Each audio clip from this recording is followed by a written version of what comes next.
Hello बच्चों, मैं स्मिता बिजलवान स्वागत करती हूँ आपका आईसीटी वर्चुअल क्लासरूम में। आशा करती हूँ आप सभी और अच्छे से अपनी पढ़ाई कर रहे हैं। बच्चों, आज हम पढ़ने जा रहे हैं class 11th chemistry. Class 11th chemistry का हमारा चैप्टर है classification of elements and periodicity, यानी कि पीरियोडिक टेबल में कैसे ट्रेंड्स होते हैं वो हम यहाँ पर पढ़ेंगे। सबसे पहले हम क्लासिफिकेशन की बात कर रहे थे, तो अपने प्रीवियस लेक्चर में हमने ये चैप्टर स्टार्ट किया था, जहाँ पर हमने चैप्टर का इंट्रोडक्शन लिया था और कुछ बेसिक चीजें पढ़ी थी। इंट्रोडक्शन कैसे लिया था, बेसिक चीजें क्या पढ़ी थी बच्चे? जैसे कि हम जानते हैं ये क्या है, हमारा ऑर्गेनिक केमिस्ट्री का चैप्टर, इनऑर्गेनिक केमिस्ट्री का चैप्टर है। ठीक है बच्चों, अब अगर हमने ये चैप्टर अच्छे से पढ़ लिया तो आगे जो भी हमारे इनऑर्गेनिक केमिस्ट्री के कॉन्सेप्ट हैं वो अच्छे से क्लियर हो जाएंगे। आगे जाकर क्लास 12th में भी हमें कोई प्रॉब्लम नहीं होगी इनऑर्गेनिक केमिस्ट्री के साथ। इसीलिए हमें यहाँ पर एलिमेंट्स को, उनका क्लासिफिकेशन और उनके जो ट्रेंड्स है, पीरियोडिसिटी है, उसे हमें अच्छे से पढ़ना है बच्चों। चलिए, तो प्रीवियस क्लास में हमने जो भी पढ़ा था उसे एक बार रिवाइज कर लेंगे, उसके बाद जो है आगे हम कंटिन्यू करते हैं। तो बच्चों, सबसे पहले हमने पढ़ा था कि क्लासिफिकेशन क्यों जरूरी है, क्यों एलिमेंट्स को हम क्लासिफाई कर रहे हैं, क्यों हम एलिमेंट्स को ऐसे नहीं रहने दे रहे। फिर हमने यहाँ डिस्कस किया था कि एलिमेंट्स को क्लासिफाई करना जरूरी क्यों है, क्योंकि अगर एलिमेंट्स 5, 10 या 15, 20 एलिमेंट्स होते तो क्लासिफिकेशन करना शायद इतना जरूरी नहीं होता। फिर तो हम एलिमेंट्स को अलग अलग उनकी प्रॉपर्टीज को पढ़ सकते थे, स्टडी कर सकते थे। ठीक है बच्चों, लेकिन हमारे पास यहाँ पर बहुत सारे एलिमेंट्स होते हैं और कुछ एलिमेंट्स ऐसे हैं जो अभी डिस्कवर भी नहीं हुए हैं और नए नए एलिमेंट्स जो हैं डिस्कवर होते रहते हैं। तो इसीलिए ग्रुप्स बनाना या इनको क्लासिफिकेशन करना जरूरी है, ताकि हम जो है सिमिलर प्रॉपर्टीज वाले एलिमेंट्स को एक साथ पढ़ पाए, जिससे हमारा टाइम भी सेव हो और जो है हम अच्छे से एलिमेंट्स की स्टडी भी कर पाए बच्चों। चलिए, तो एक बार रिविजन कर लेते हैं का नया आज का जो भी टॉपिक है वो हम स्टार्ट करेंगे। हिस्ट्री के बारे में पहले हमने पढ़ा था, तो एंटनी लेवोइजियर हमारे जो साइंटिस्ट हैं वो सबसे पहले उन्होंने क्लासिफिकेशन दिया था, लेकिन उन्होंने क्लासिफिकेशन सिर्फ मेटल्स और नॉन मेटल्स में दिया था। मेटलॉइड्स के बारे में उन्होंने कोई बात नहीं की थी। ठीक है, तो यही क्या बन गया था कि मेटलॉइड्स के बारे में उन्होंने कोई जगह नहीं बनाई थी अपनी पीरियोडिक टेबल में। तब तक तो खैर नाम पीरियोडिक टेबल था भी नहीं, सिर्फ क्लासिफाई वो कर रहे थे एलिमेंट्स को। तो मेटेलॉइड्स की वहां पर कोई स्पेस नहीं थी बच्चों, मेटेलॉइड्स के लिए कोई जगह नहीं थी, इसीलिए जो है ये इसकी डिमेरिट बन जाती है। चलिए, फिर हमारे अगले साइंटिस्ट आए डोब्रीनियर, जिनको हम के जो लॉ था उसको हम ट्रायड्स के नाम क्या किया बच्चों, तो तीन तीन एलिमेंट्स के क्या बनाए, ट्रायड्स बनाए, ग्रुप बनाए। और पहला एलिमेंट और दूसरा एलिमेंट कि जो एटॉमिक मास था उसका जब एवरेज निकाला जाता है तो वो थर्ड एलिमेंट के एटॉमिक मास के बराबर, एवरेज एटॉमिक मास के बराबर आता था।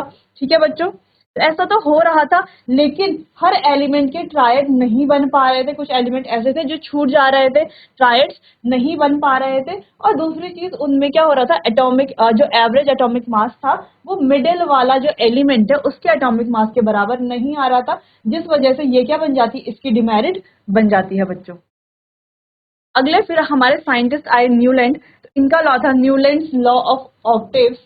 ठीक है बच्चों, तो इन्होंने कहा था कि इनको जो है 8 पॉइंट्स में, 8 एलिमेंट्स में एटॉमिक मासेस को 8 एलिमेंट्स में क्या किया जाता है जिससे ऑक्टेव्स बनते हैं। लेकिन जो है ये कुछ सिमिलर एलिमेंट्स के बारे में नहीं बता पाए थे। सम एलिमेंट्स है, कुछ एलिमेंट्स की डिफरेंट प्रॉपर्टीज थी, उनको उन्होंने सेम ही रो में रखा हुआ था। जैसे कि निकल और cobalt having different properties were placed along with fluorine and chlorine. जैसे कोबाल्ट और निकल, इनकी प्रॉपर्टीज सेम होती, फ्लोरीन और क्लोरीन के साथ रख दिया गया था। जबकि हम जानते हैं फ्लोरीन, क्लोरीन और ब्रोमीन की प्रॉपर्टीज, निकल और कोबाल्ट की प्रॉपर्टीज होती है और निकल कोबाल्ट की प्रॉपर्टीज आपस में क्या होती है, सिमिलर होती है। तो इन्होंने इन सब को एक ही साथ रख दिया था, जिससे कि ये बाद में इसको बता नहीं पाए थे कि ऐसा क्यों हुआ, जिस वजह से ये इसका डिफेक्ट या डिमेरिट बन जाती है बच्चों। फिर हमारे साइंटिस्ट आए मेंडलीव, और उन्होंने 63 एलिमेंट को क्लासिफाई किया था 1869 में, और इन्होंने एक प्रॉपर टेबल बनाई थी। ठीक है, जिसका रेफरेंस लेके अब जो हमारी मॉडर्न पीरियोडिक टेबल है इसी के रेफरेंस से बनी है बच्चों। हम ये कह सकते हैं किसी के रेफरेंस से बनी है। तो 1869 में इन्होंने एलिमेंट्स को क्लासिफाई किया था। उस समय 63 एलिमेंट्स नोन थे, तो उन्होंने 63 एलिमेंट्स को क्लासिफाई किया था। इन्होंने कहा था कि जो ये इस तरीके से इन्होंने 8 ग्रुप्स और पीरियड्स यहाँ पर बनाए थे, जो वर्टिकली रो है वो पीरियड्स कहलाए जाएंगे और जो हॉरिजॉन्टल रो है वो ग्रुप्स कहलाए जाएंगे। ठीक है बच्चों, 8 वर्टिकल रोज कॉल्ड ग्रुप। अच्छा, 8 वर्टिकल रोज को ग्रुप कहा जाएगा और हॉरिजॉन्टल को पीरियड्स कहा जाएगा बच्चों। ठीक है, चलिए, तो इनकी जो पीरियडिक टेबल है उसके हम कुछ फीचर्स पढ़ रहे थे, उन्हीं फीचर्स को एक बार रिवाइज करके जो है आगे इनके एडवांटेजेस डिसएडवांटेजेस के बारे में पढ़ेंगे और मॉडर्न पीरियडिक टेबल के बारे में पढ़ेंगे बच्चों। चलिए, तो इनकी जो पीरियडिक टेबल थी, दिमित्री मेंडलीव की जो पीरियडिक टेबल थी, वहां पर हमने क्या पढ़ा कि हॉरिजॉन्टल रोज से जिन्हें क्या कहा जा रहा था, हॉरिजॉन्टल रोज से जिन्हें क्या कहा जा रहा था, पीरियड्स कहा जा रहा था, और वर्टिकल रोज से जिन्हें क्या कहा जा रहा था बच्चों, ग्रुप्स कहा जा रहा था। ठीक, तो इस पीरियडिक टेबल में 7 क्या थे, ग्रुप्स थे, और 8 हैड 3 रोज ऑफ एलिमेंट, और हर ग्रुप के क्या है, 3 रोज ऑफ एलिमेंट्स है, जैसे कि हम देख पा रहे हैं, और हर ग्रुप को देखो ए और बी में डिवाइड किया गया है। ठीक है बच्चों, अब जिन एलिमेंट्स की प्रॉपर्टी सिमिलर है उन्हें सिमिलर ग्रुप में रखा गया था, और टेबल के बीच में स्पेस भी छोड़ दिया गया था ताकि अगर सिमिलर प्रॉपर्टी वाले एलिमेंट अगर डिस्कवर होंगे तो उन्हें वहां पर प्लेस कर दिया जाए और पीरियडिक टेबल में कोई डिस्टरबेंस नहीं आए। और इन्होंने इनर्ट गैसेस के लिए अलग से कॉलम बनाया था कि अगर इनर्ट गैसेस डिस्कवर होंगी तो पीरियडिक टेबल को बिना डिस्टर्ब किए हुए हम इनर्ट गैस अलग से प्लेस कर सके, अलग एक कॉलम में बच्चों। ये तो हमने अपने प्रीवियस लेक्चर में डिस्कस कर लिया था। अब आज एडवांटेजेस को एक बार पढ़ लेते हैं, फिर डिसएडवांटेजेस के बारे में बात करेंगे। चलिए, तो elements were classified on a more fundamental basis of their atomic masses and properties. ये जो इन्होंने क्लासिफाई किया था, किस बेस पे किया था, एटॉमिक मासेस और उनकी जो प्रॉपर्टीज हैं, दो बेसिस पे, उनके इंक्रीजिंग एटॉमिक मासेस में और उनके प्रॉपर्टीज पे। ठीक है बच्चों, अगला, space were left vacant to accommodate the elements to be discovered in future, और इस तरीके से स्पेस छोड़े गए ताकि फ्यूचर में जो एलिमेंट डिस्कवर होंगे वहां पर उन्हें रख दिया जाए। ठीक है, it could predict the properties of the element which help in the discovery of new element. और बच्चों, जो न्यू एलिमेंट डिस्कवर हुए, तो कुछ एलिमेंट्स जो उन्होंने स्पेस छोड़ा था, जैसे स्कैंडिनियम, गैलियम, जर्मेनियम, स्कैंडियम, ठीक है, तो ये जो एलिमेंट्स है ये बाद में डिस्कवर हुए और वहां पर ही प्लेस किए गए जहां पर मेंडलीव ने इनके लिए स्पेस छोड़ा था। और जो प्रॉपर्टीज उन्होंने प्रिडिक्ट की थी कि इनकी ये प्रॉपर्टीज होगी, बच्चों जो एलिमेंट्स है उनकी प्रॉपर्टीज कुछ कुछ उनके प्रिडिक्शन से मैच होती थी। The inert gas element discovered later could be placed in the separate group without disturbing the table। और जो inert gases थी जो बाद में डिस्कवर हुई उन्हें सेपरेट कॉलम में रख दिया गया ताकि वो पीरियोडिक टेबल को क्या ना कर सके, डिस्टर्ब ना करे, इसलिए उनका एक सेपरेट कॉलम बना दिया गया।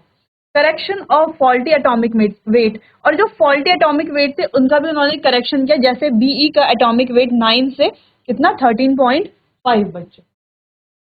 अब इनकी जो पीरियडिक टेबल थी उसके फीचर्स तो कई सारे थे, है ना, कितने सारे प्रॉपर्टीज हमने उसके पढ़े, कितने सारे फीचर्स हमने पढ़े, कितने सारे एडवांटेजेस हमने पढ़े। लेकिन बच्चों फिर भी ये जो पीरियडिक टेबल थी ये फेल हो गई और ये आगे कंसिडर नहीं करी गई। ठीक है, कुछ साल तक तो ये पीरियडिक टेबल अच्छे से चली लेकिन उसके बाद जो है कंसिडर नहीं करी गई क्योंकि इसके भी कुछ डिमेरिट्स आए। अब क्या डिमेरिट्स हैं वो हम पढ़ लेते हैं। Position of hydrogen. अब बच्चों ये जो पीरियोडिक टेबल है हाइड्रोजन की पोजीशन को सही से नहीं बता पाई कि हाइड्रोजन की पोजीशन कहाँ पे होगी, तो मेंडलीव ने सही से नहीं बताया कि हाइड्रोजन की पोजीशन क्या होगी। अगला, separation of chemically similar elements.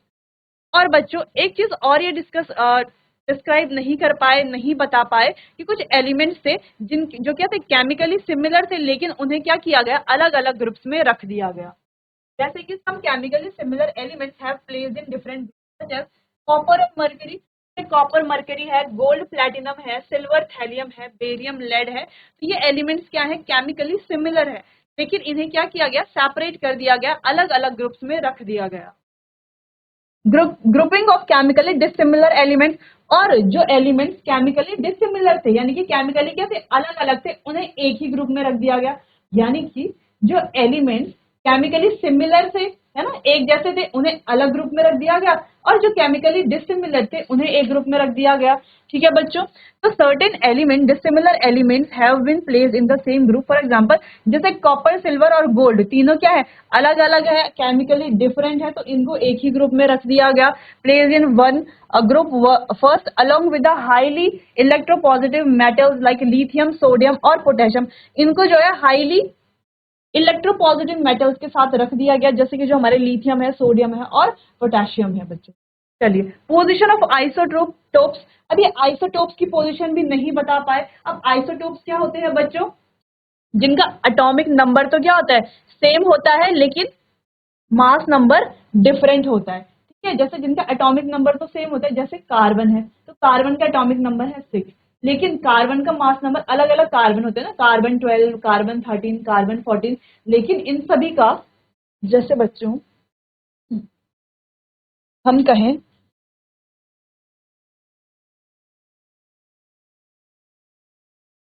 ठीक है, यहाँ पर हम क्या लिखते हैं, एटॉमिक नंबर, यहाँ पर क्या लिखते हैं, मास नंबर। इस तरीके से लिखा जाता है, यहाँ पर एटॉमिक नंबर और यहाँ पर मास नंबर। एटॉमिक नंबर को Z से रिप्रेजेंट करते हैं और मास नंबर को A से रिप्रेजेंट किया जाता है। ठीक है बच्चों, अब हम देख पा रहे हैं कि कार्बन के जो है एटॉमिक नंबर तो सेम है, लेकिन इनका जो मास है वो क्या है, डिफरेंट है, तो इसे क्या कहा जाएगा, कार्बन का आइसोटोप्स कहा जाएगा। तो इन्होंने बच्चों आइसोटोप्स की पोजीशन के बारे में नहीं बताया। Based on the periodic law, isotope is an element which must have a separate place in the periodic table. अब इनके पीरियोडिक लॉ के अकॉर्डिंग क्या है कि जो आइसोटोप्स है वो अलग अलग होने चाहिए थे, है ना, उनके लिए अलग से स्पेस होना चाहिए था, अलग से प्लेस होना चाहिए था, लेकिन ऐसा नहीं था। However there are no places for isotopes in his periodic table. तो इनकी जो पीरियोडिक टेबल थी, दिमित्री मेंडलीव की जो पीरियोडिक टेबल थी, वहां पर जो है आइसोटोप्स के लिए कोई पोजीशन नहीं थी, कोई सेपरेट प्लेस नहीं था। इस वजह से हम कह सकते हैं कि पीरियोडिक टेबल जो है बाद में फेल हो जाती है। फेल होना भी हम नहीं कह सकते, लेकिन कंसिडर नहीं की गई क्योंकि इतने सारे इसके डिमेरिट्स आ गए थे बच्चों। चलिए, तो ये जो डिमेरिट्स है इनको आप नोट कर लीजिए, क्योंकि ये एक इंपॉर्टेंट पॉइंट है, एग्जाम में कई बार आपसे पूछा जाता है कि मेंडलीव की जो पीरियोडिक टेबल है उसके एडवांटेजेस और डिसएडवांटेजेस लिखिए। एडवांटेजेस से ज्यादा डिसएडवांटेजेस पूछे जाते हैं, ये आपको नोट कर लेने हैं। ठीक है बच्चों, चलिए तो नोट कर लीजिए।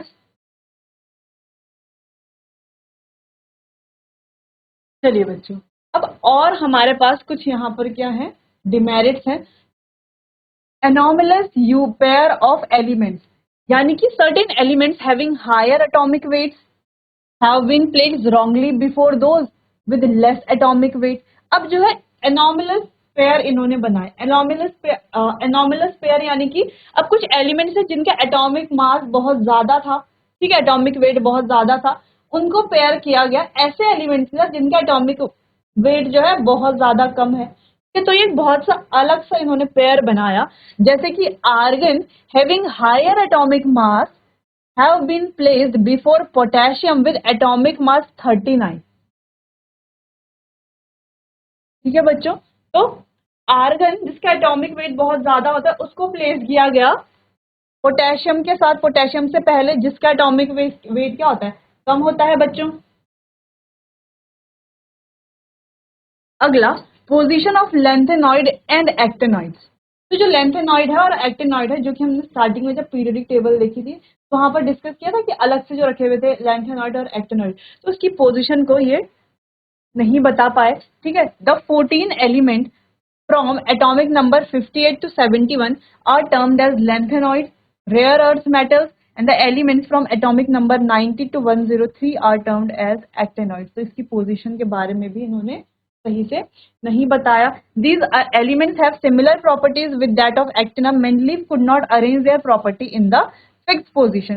तो मेंडलीव ने जो है इनकी प्रॉपर्टी को फिक्स पोजीशन पे अरेंज नहीं किया। ठीक है बच्चों, position of iron and platinum group.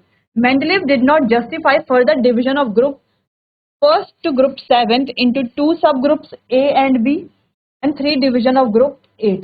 तो उन्होंने ये जस्टिफाई नहीं कर पाए। तो ऐसे बहुत सारी चीजें रह गई थी उनकी पीरियोडिक टेबल में जिसको ना वो जस्टिफाई कर पाए, ना सही से पोजीशन बता पाए। ठीक है बच्चों, तो कई सारी डिमेरिट्स वहां पर हो गई थी। तो ये डिमेरिट्स आपको नोट कर लेनी है और साथ ही साथ आपको इनको कोशिश करनी है कि आप इन्हें याद कर लें।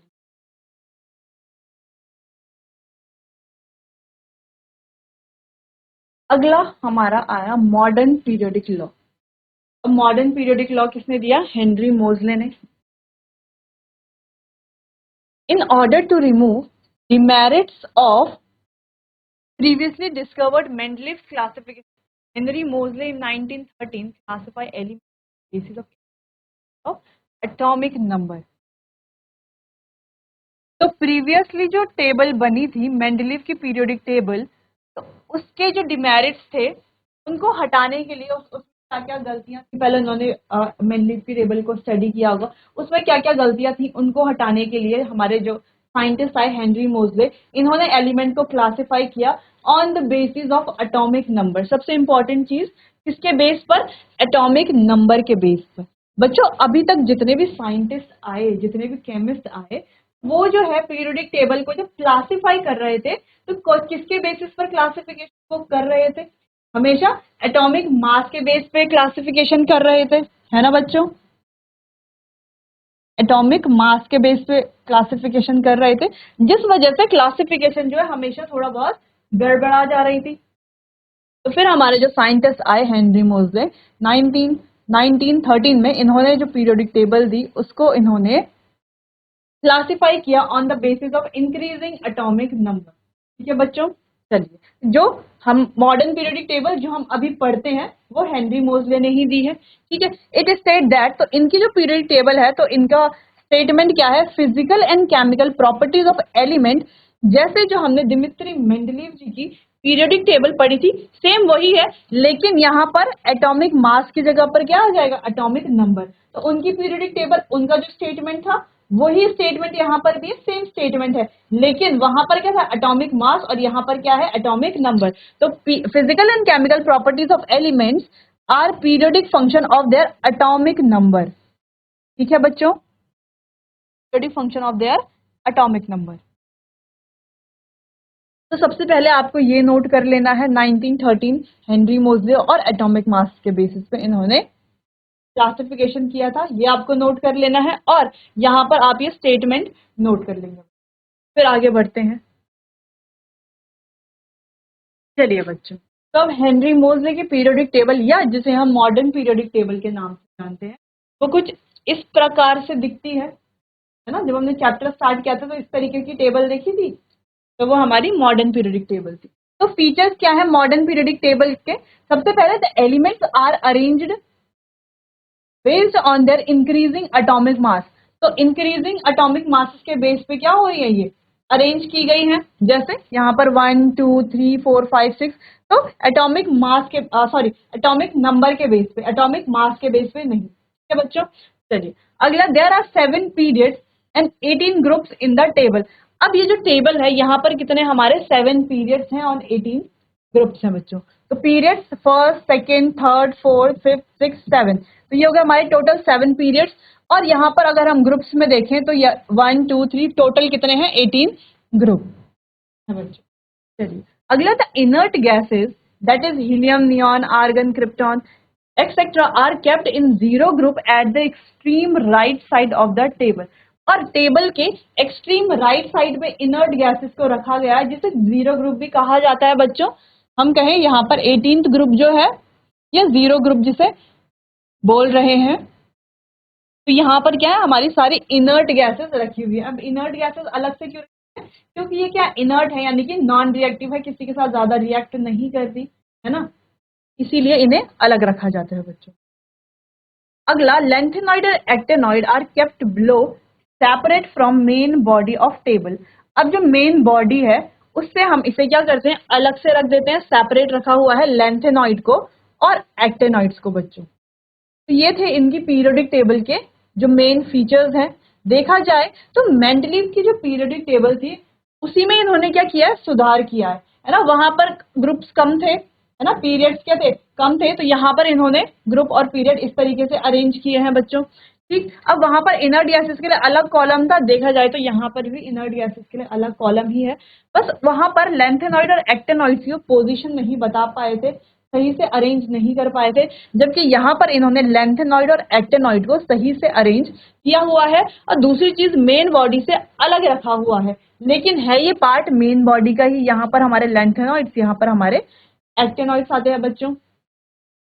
चलिए, तो ये थे हमारे फीचर्स जो हमारी मॉडर्न पीरियोडिक टेबल है उसके। ये फीचर्स आप नोट कर लीजिए। चलिए बच्चों, अब आगे बढ़ते हैं।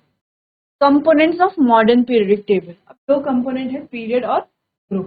पीरियड के अंदर हमें पढ़ना है क्या क्या है। सबसे पहले modern periodic table contains horizontal rows called periods. ये जो हॉरिजॉन्टल रोज हैं इन्हें क्या कहा जाता है, पीरियड्स कहा जाता है। Each period start with an alkaline metal. तो ये जो पीरियड है ये एल्केलाइन मेटल से स्टार्ट होता है हर पीरियड, क्या बच्चों, and ends with N inert gas, और एंड होता है इनर्ट गैस से। जैसे कि हम देख सकते हैं ये पहले सारे हमारे क्या होते हैं, एल्केलाइन मेटल्स होते हैं। ठीक, तो अगर हम पहले पीरियड की बात करें तो पहला एल्केलाइन मेटल और लास्ट में हमारा नोबल गैस या इनर्ट गैस। ठीक, अगर हम लास्ट पीरियड की बात करें तो पहला हमारा क्या है, एल्केलाइन मेटल, और लास्ट हमारा क्या है, इनर्ट गैस। इसीलिए यहाँ पर कहा जा रहा है कि जो हमारा पीरियड है, हर पीरियड स्टार्ट होगा किससे, एल्केलाइन मेटल से, और एंड होगा इनर्ट गैस से। Element present in the same period have same number of shells. तो सेम पीरियड में एलिमेंट्स के सेम नंबर ऑफ शेल्स होंगे। जैसे अगर हम कहें कि अगर कोई पीरियड है, ठीक है, कोई पीरियड है, एक्स पीरियड है, उसमें नंबर ऑफ शेल्स 2 हैं, तो उसके आगे जितने भी एलिमेंट्स होंगे सब में नंबर ऑफ शेल्स कितने होंगे बच्चों, 2 ही नंबर ऑफ शेल्स। तो वही यहाँ पर कहा गया है, element present in the same period have same number of shells. It contains 7 period and are respected by N1, N2 and so on. Period of modern periodic table are of 3 types. ये जो period है ये हमारे 3 types के होते हैं, short period, long period और incomplete long period. ठीक है बच्चों, शॉर्ट पीरियड, लॉन्ग पीरियड और इनकम्प्लीट लॉन्ग पीरियड। चलो, तो 7 पीरियड होते हैं, जैसे N1, N2, N3, N4, N5, N6, N। चलिए, तो short period, the first period contains only 2 elements, whereas second and third period contains elements such elements each. तो these period are called short period. तो ये जो हमारा first period है इसमें तो सिर्फ 2 ही एलिमेंट है, हाइड्रोजन और हीलियम। बाकी जो सेकंड और थर्ड पीरियड है इनमें भी क्या है, एलिमेंट्स तो है, लेकिन अगर हम फोर्थ पीरियड से कंपेयर करें तो यहाँ पर एलिमेंट्स क्या है, काफी एलिमेंट्स हैं जो कम है। ठीक, तो इसीलिए ये जो फर्स्ट स्टार्टिंग के पहले 3 पीरियड है इन्हें क्या कहा जाता है, शॉर्ट पीरियड कहा जाता है बच्चों। समझ में आया शॉर्ट पीरियड क्यों कहा जाता है, क्योंकि बीच से एलिमेंट क्या है, गायब है, और पहले वाले पीरियड में तो सिर्फ 2 ही एलिमेंट है। ठीक, अब है long period. Fourth fifth period contain 18 elements each and six period contain 32 elements, so they are called long period. बच्चों, फोर्थ फिफ्थ पीरियड जो है उनमें पूरे पूरे क्या है, 18 एलिमेंट्स है, और जो सिक्स पीरियड है उसमें क्या है, उसमें हमारे 32 एलिमेंट्स है, क्योंकि हम यहाँ पर लेंथेनॉइड को भी काउंट करें। 32 कैसे हो गए, 18 तो है ही, बाकी हम लेंथेनॉइड को भी यहाँ पर काउंट करते हैं, तो हमारे कितने हो गए यहाँ पर 32 एलिमेंट। इसीलिए ये जो 3 पीरियड है, 2 तो क्या है, पूरे पूरे फिल है, पूरे पूरे एलिमेंट्स है उनमें, बाकी एक में क्या है, 32 एलिमेंट्स है। इसीलिए जो फोर्थ फिफ्थ और सिक्स पीरियड है इन्हें क्या कहा जाता है, लॉन्ग पीरियड कहा जाता है। अब बच्चों बात है लॉन्ग पीरियड की। Seventh period contain 30 element. अब जो सेवेंथ पीरियड है उसमें सिर्फ 30 एलिमेंट है, and some gap left for the elements, और कुछ गैप क्या है, छोड़ा हुआ है आने वाले एलिमेंट्स के लिए, which will be discovered in the future, so it is called incomplete long period. इसीलिए बच्चों इसे क्या कहा जाता है, इनकम्प्लीट लॉन्ग पीरियड कहा जाता है। अब देखो कुछ एलिमेंट्स तो है यहाँ पर, अगर हम यहाँ पर एक्टेनॉइड्स को भी हम यहाँ पर क्या कर रहे हैं, इंक्लूड करके बता रहे हैं। फिर देखो कुछ एलिमेंट्स के लिए यहाँ पर क्या है, जगह छोड़ी हुई है, स्पेस बचा हुआ है। ठीक है बच्चों, जो डिस्कवर नहीं हुए एलिमेंट, हालांकि इनसे कुछ एलिमेंट्स डिस्कवर हो चुके हैं, लेकिन एनसीईआरटी में आपकी यही वाली पीरियोडिक टेबल है बच्चों। बाकी जो पीरियोडिक टेबल जो अपडेट हो गई है हम वो पढ़ेंगे यहाँ पर। ठीक है बच्चों, चलिए यहाँ पर इसीलिए जो लास्ट पीरियड है इसे क्या कहा जाता है, इनकम्प्लीट लॉन्ग पीरियड कहा जाता है बच्चों। Short period, long period, incomplete long period, ये आपने देख लिया। अब एक बार इसे देख लीजिए और नोट कर लीजिए, फिर हम ग्रुप के बारे में पढ़ेंगे। चलिए बच्चों, ये तो थी पीरियड की बात। अब अगर हम ग्रुप की बात करते हैं तो इस तरीके से दिख रहे हैं हमारे ग्रुप्स, है ना, इस तरीके से ग्रुप्स दिख रहे हैं। अब ग्रुप में क्या बात है अलग पीरियड से, है ना। तो ग्रुप में देखो, एक ग्रुप में उन्हीं एलिमेंट्स को रखा गया है जिनकी प्रॉपर्टीज क्या है, सिमिलर है। ठीक है, जिनकी प्रॉपर्टीज क्या है, सिमिलर है। तो पहला पॉइंट तो हमारा यही बन जाता है। सबसे पहले जो मॉडर्न पीरियडिक टेबल है उसमें 18 ग्रुप्स है, और वर्टिकल कॉलम भी जिसे हम कह सकते हैं बच्चों, 18 ग्रुप या 18 vertical columns. Element present in the same group show same physical and chemical properties, यानी कि सेम ग्रुप में जो एलिमेंट्स है उनके फिजिकल और केमिकल प्रॉपर्टीज भी क्या है, सेम है। जैसे हम बात करें group 17, fluorine, chlorine, bromine, iodine, तो इन सभी की फिजिकल और केमिकल प्रॉपर्टीज क्या है, लगभग सिमिलर होती हैं। ठीक है बच्चों। अगर हम बात करें ग्रुप 18 की, तो helium, neon, argon, krypton, xenon, ये सारे ही क्या है, इन सब की केमिकल और फिजिकल प्रॉपर्टीज क्या होती है, सिमिलर होती हैं। सारी ही क्या है, हमारे इनर्ट गैसेज हैं। ठीक है बच्चों। ठीक है, तो यानी कि जिन ग्रुप, सेम ग्रुप में जो एलिमेंट्स जो ग्रुप में होते हैं उनकी फिजिकल और केमिकल प्रॉपर्टीज क्या होती है, सेम होती है, सिमिलर होती है। Also the element present in the same group have same number of electron in the outermost shell, यानी कि सेम ग्रुप में जो एलिमेंट्स हैं, the element present in the same group have same number of electrons, उनके क्या है, outer most shell में जो इलेक्ट्रॉन्स की संख्या होगी वो भी क्या होगी, सेम होगी बच्चों। ठीक, तो अगर हम बात कर रहे हैं कोई भी ग्रुप को अगर हम ले लें तो उसमें नंबर ऑफ शेल्स क्या होंगे, जब हम नीचे की तरफ बढ़ेंगे तो ये हम क्लास 10th में पढ़ चुके होते हैं, थोड़ा बहुत स्ट्रेंथ के बारे में, रेडियस के बारे में, शेल्स के बारे में हम थोड़ा बहुत करते हैं, एटॉमिक साइज के बारे में। तो हम कह रहे हैं यहाँ पर अगर हम ग्रुप में नीचे की तरफ जाते हैं तो क्या होता है, नंबर ऑफ शेल्स बढ़ते हैं, लेकिन बच्चों उनके जो आउटर मोस्ट शेल पे जो नंबर ऑफ इलेक्ट्रॉन्स होते हैं वो सब में क्या होंगे, सेम होंगे। ठीक है, तो अगर ग्रुप में सबसे ऊपर वाला जो एलिमेंट है उसके आउटर मोस्ट शेल में एक इलेक्ट्रॉन है, नीचे आते आते जितने भी ग्रुप, जितने भी एलिमेंट्स होंगे सबके आउटर मोस्ट शेल में क्या होंगे, सेम नंबर ऑफ इलेक्ट्रॉन्स ही होंगे। अब ये कैसे होता है इसको हम डिस्कस करेंगे अपने आने वाले अगले सेशन में। तब तक के लिए आप पढ़ाई करते रहिए, कहीं पर समझ नहीं आता तो आप मुझसे पूछ सकते हैं। चलिए बच्चों, तो मिलते हैं अपने आने वाले अगले सेशन में, तब तक के लिए आपका बहुत बहुत धन्यवाद।